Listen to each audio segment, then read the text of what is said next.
as recently there was on the BBC homepage there was a debate of the banning of hijab.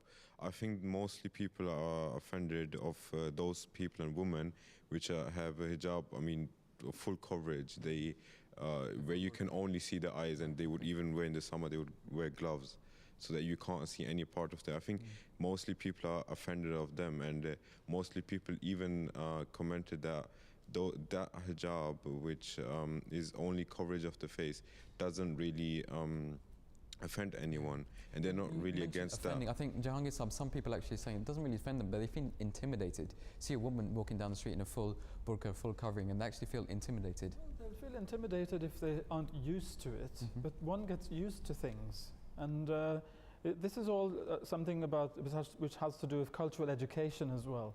Right. People, who know that they live in a mixed society, in a cosmopolitan society, should actually make an effort to learn about other cultures. I mean, I've met many people myself from the West and from other parts of the world as well, who are genuinely interested in other cultures, and they really want to learn about them and know what they like, what they don't like, etc.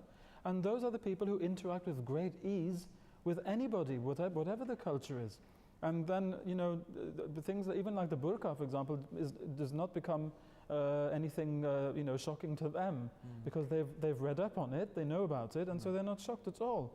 Because beyond the piece of cloth, it's still a human being in there who is interacting in the same way as any other. So you're saying that's actually education that leads to tolerance and yes, understanding? Education is key to tolerance, of course. All right, Dr. Saab, just moving on, because of the Islamophobia that's around at the moment, it becomes even harder for us as Muslims to portray ourselves as Muslims and be open about that fact and actually speak to others and potentially even preach to them as well. So how can we counteract that? How can we deal with that?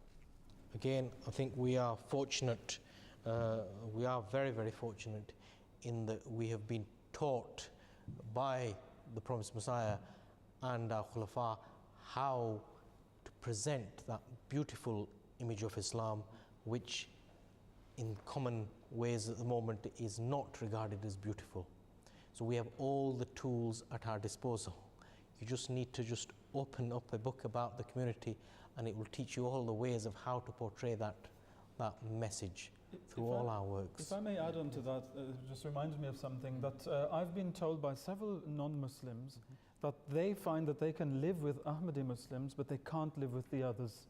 So it's a bit of a sweeping generalization, because there are many good people among the other Muslims too. But generally, as a community, they find that the message portrayed by the Ahmadiyya Jamaat is a beautiful one. And they're always surprised to see beauty in it, because they're expecting to see ugliness. So this is all the blessing of the Promised Messiah Islam and of the caliphs who've come after him. This is something which is unique to the Ahmadiyya community. To the extent that you even have people, when they fully grasp the message of Islam as Ahmadiyyat portrays, intelligent people will turn around and say, this is excellent, but this is not Islam, because it cannot be Islam. They categorically will say it cannot, because it's so ingrained in them what perceived Islam is, that it seems such a stark contrast to what they've been taught so far. Okay.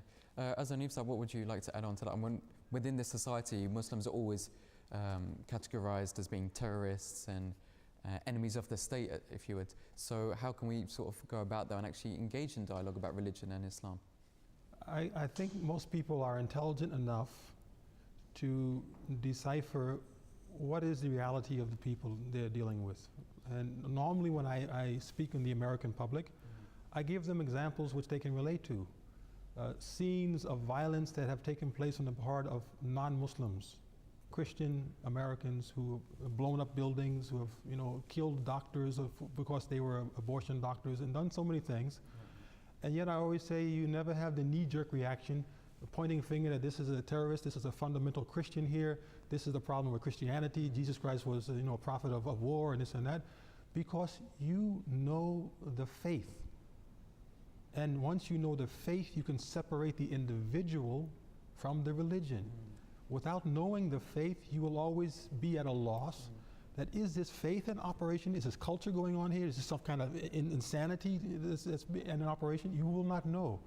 This is why you must educate yourself. And we cannot afford to be a silent voice and a hidden face in our society. Survey after survey after survey has been done in the US to prove that once you know the neighbor, the doctor, the fellow student, you know, the mom in the shopping place as your friend, and she's a Muslim or he's a Muslim, the fear factor goes down and the acceptance factor rises dramatically. So it's telling us what? We have to engage ourselves. We have to be more out there, so to speak, and this will be it. This will be the way. All right. So the people here in the audience as well, how have you found it when speaking to other people? Have you actually had any bad experiences, or what have your experiences been like? People see you as a Muslim, so how do you deal with that? Have you got a point you'd like to add? Well, I try to portray the best image I can of Islam myself, and at university I've got a friend who's an atheist, and there's more Muslims in the course as well, and he tells me that, like, if I compare you to those, there's a big difference. I see more righteousness inside you than them, and I don't understand why. What is it? Do you believe in something else? But you all are Muslims, but what is the picture here? And then I tell him, like, this is what you're seeing today in the media.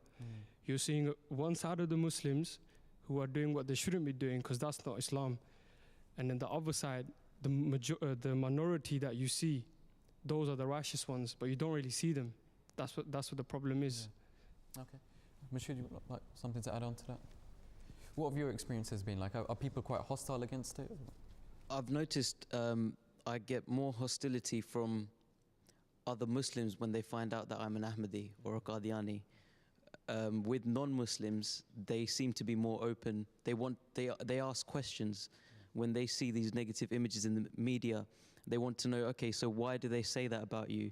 You know, what is that? And they ask about, you know, hijab. Why don't you drink? Why don't you, you know, do certain things? And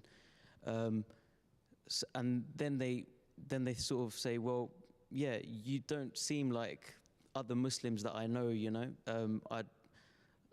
other Muslims or their other friends that are Muslims don't behave the way we do, the way we practice our religion. Then it does. I've noticed it draws them towards Islam and Ahmadiyyat, but it's more of how your actions, obviously. You're saying your own personal actions and acting in a certain way, your character is the best way to counteract. Is the best way to counteract, and also the best way to do tabligh, because I'm not one of those people that can speak out and do tabligh and bring out quotes from the Quran. And yeah, exactly. You don't have to be that's the only way I've been able to do tabligh is when people ask me questions and about myself and why I don't do certain things and why I don't behave in certain ways. And, fantastic. Jahangir Saab and Azani Saab, turning to you, both act as missionaries and you both lived in the West, worked in the West as well. So how have you been able to actually go out and actively preach? Can you share any experiences that you've had of actually dealing with people who are potentially hostile to Islam even?